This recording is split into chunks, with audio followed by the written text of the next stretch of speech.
Things are not looking good for Lyft. The investors have lost faith. Wall Street has lost faith. The public has lost faith.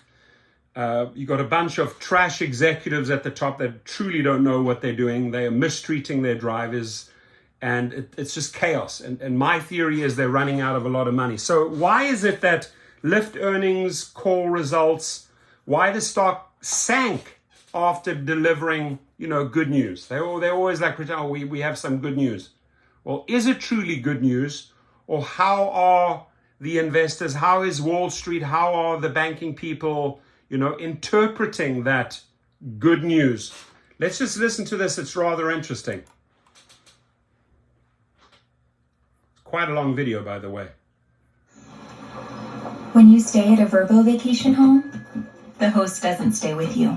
Little ad. So when you share an inside joke, sunscreen, or a couch, it will only be with people you want to be there. Exactly. Because without privacy in your vacation home, it VRBO. isn't really a vacation.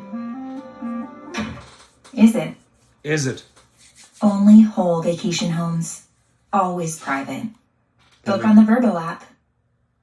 I use Lyft that. earnings call results. Why the stock sank after delivering good news. Why? By Q.AI, powering a personal wealth movement. Key takeaways. Lyft stock price dropped despite announcing record revenue as investors continue to sell off companies that even slightly miss earnings. Lyft has announced that it will cut 13% of its workforce to prepare for economic uncertainty, saving about $350 million annually. Investors were concerned because of a slowdown in active rider growth. Lyft recently announced its earnings for the third quarter, and investors quickly rode away from the stock. Rideshare companies have struggled over the past few years due to pandemic restrictions, rising fuel costs, and concern about a possible recession still looming over us. There was hope that Lyft would bounce back with stronger earnings this quarter. Lyft has been running one of the largest transportation networks in North America since 2012. While the ride booking business took a hit during the pandemic, folks are going out again, with the number of active users jumping up to 20.3 million. However, the Lyft earnings call led to the stock plummeting as much as 22% in the days that followed the news. How did Lyft's earnings do? How? Lyft reported its financial results for the period ending September 30th on November 7, 2022. Here are some of the key financial highlights. Lyft reported earnings per share of 10 cents. The quarter's revenue was $1.05 billion compared to analyst predictions of $1.051 billion. The revenue growth was 22% year over year. The company had 20.3 million active riders in the quarter. Adjusted EBITDA during the quarter was $66.2 million. Adjusted net income was $36.7 million versus an adjusted net income of $17.8 million in the third quarter of 2021. Net loss for the quarter was $422.2 million. This figure includes $224.1 million of stock-based compensation and related payroll tax expenses. It's worth mentioning that Lyft had 22.9 million active riders in the last quarter of 2019, so it's clear that demand has not fully returned to the pre-pandemic level just yet. We're unsure if this is because consumer spending habits have shifted or if competitors have gained a substantial market share. Lyft reported a record revenue per active rider of $51.88, up 4% from the previous quarter. This increase in revenue per rider was attributed to airport rides now that travel has returned. It's worth noting that Uber announced 72% revenue growth year over year to $8.3 billion for the same quarter. Uber also announced that gross bookings went up 26% year over year while trips during the quarter shot up 19% to 1.95 billion. Which is about 21 million trips per day. Jeez. However, investors were worried about the slowing active rider growth.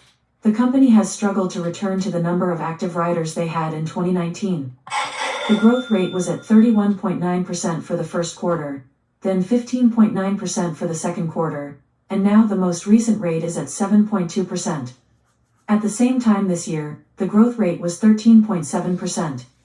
While it's difficult to compare numbers directly since much of the growth has been impacted by the pandemic restrictions loosening up, it's still clear that investors were hoping for a higher growth rate.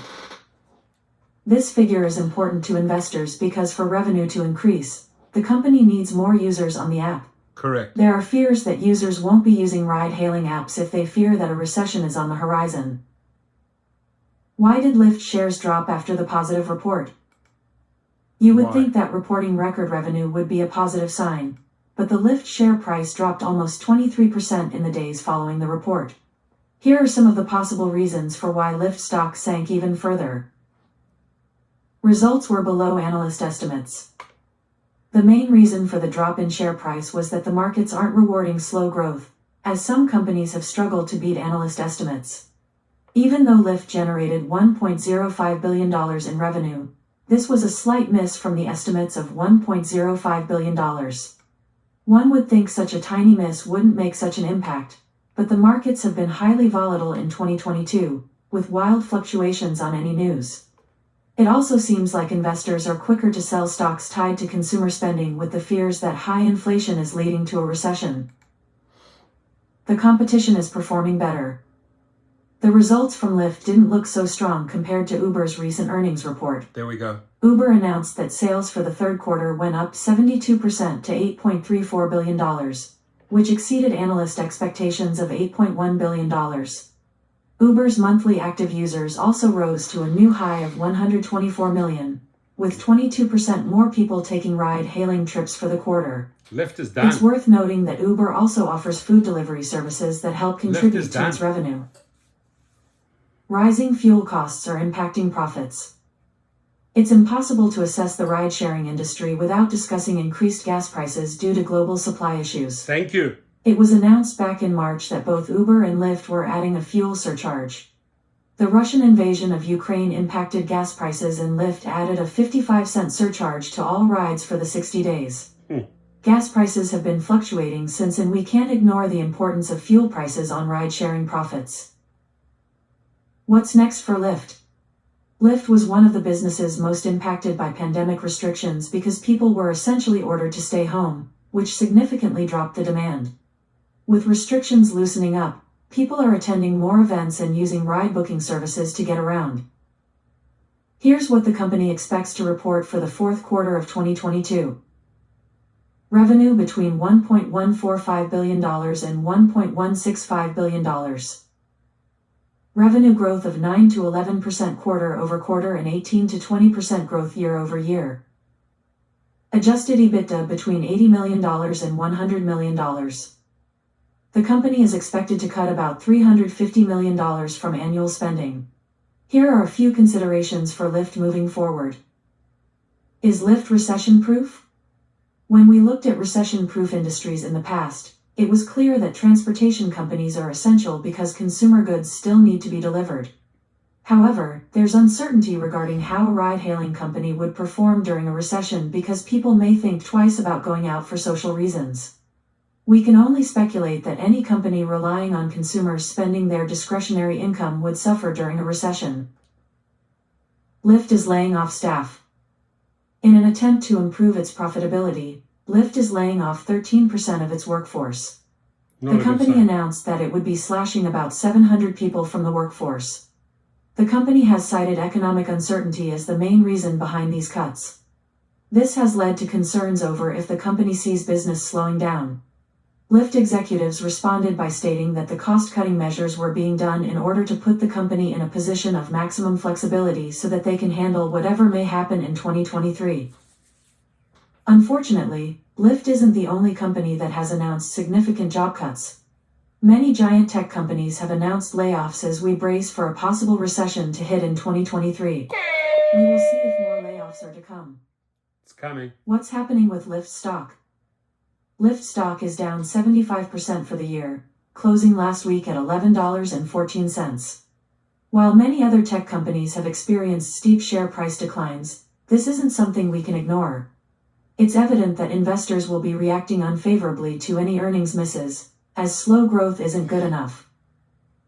Many analysts are considering this stock a hold for now. There's too much uncertainty regarding the future of this industry as it relies on discretionary consumer spending. We will have to stay tuned to see how the economy responds to the aggressive rate hikes that the Fed is using to cool off the economy. In positive news, Lyft stock went up by as much as 8% on November 11th as the positive CPI data came out the day before regarding the battle against inflation. It looks like inflation is finally cooling down due to the aggressive rate hikes. This news led to stocks rallying in hopes that inflation will cool down enough so the Fed will slow down the rate hikes. How should you invest? There's plenty of volatility and uncertainty in the markets lately as we continue to experience persistent rate hikes from the Fed in an attempt to tame soaring inflation. So it's a particularly difficult time for investors. The good news is that you don't have to invest alone. With the expertise of QI's artificial intelligence, investors can invest in trends and sectors that they think could produce long-term returns. We can help you diversify with our active indexer kit, target volatility and more safely buy the dip with Bitcoin breakout, or steady the ship with foundational kits. You can also activate one-click hedging with portfolio protection so that you can rest easy knowing that our AI is working to protect your assets. Bottom line. We will have to monitor the situation to see how a company like Lyft can perform during an economic downturn. There are many factors at play here, as the company is looking to make cuts while hoping that usage increases. We have to see how consumer spending habits change and how rising fuel costs impact the company. So yeah, multiple factors obviously play into these results, right? But the bottom line is, I think that management or the decision makers on top made some really, really bad, ugly decisions in the last 2 years. Right, they literally doubled or tripled the rates of riders, and they should have just like gone up gradually, but they're just like suddenly just increasing the rates through the roof because the pandemic's over. Well, you know, the riders know what they used to pay. You got to do it in little increments. I mean, look at the gas prices, right? The gas prices suddenly shot up big time, right? That is not good, right? That really pisses people off. Right, and what Lyft is doing here is that they're literally destroying their ridership, right? And then they're double dipping. They're trying to take more away from the drivers. So the drivers are leaving. And the riders are upset. I mean, how badly can you F up your company in 365 days, John Zimmer and Logan Green? You guys made some poor, pathetic decisions up there at top that cost you a lot of money, right? Drivers were leaving, riders are upset. The public is against you, the investors are losing faith. How do you get out of it? We have some really cool solutions how to get out of it, John Zimmer, Logan Green. Give us a call over here. Your thoughts, your comments, please. I'd love to hear your feedback on this.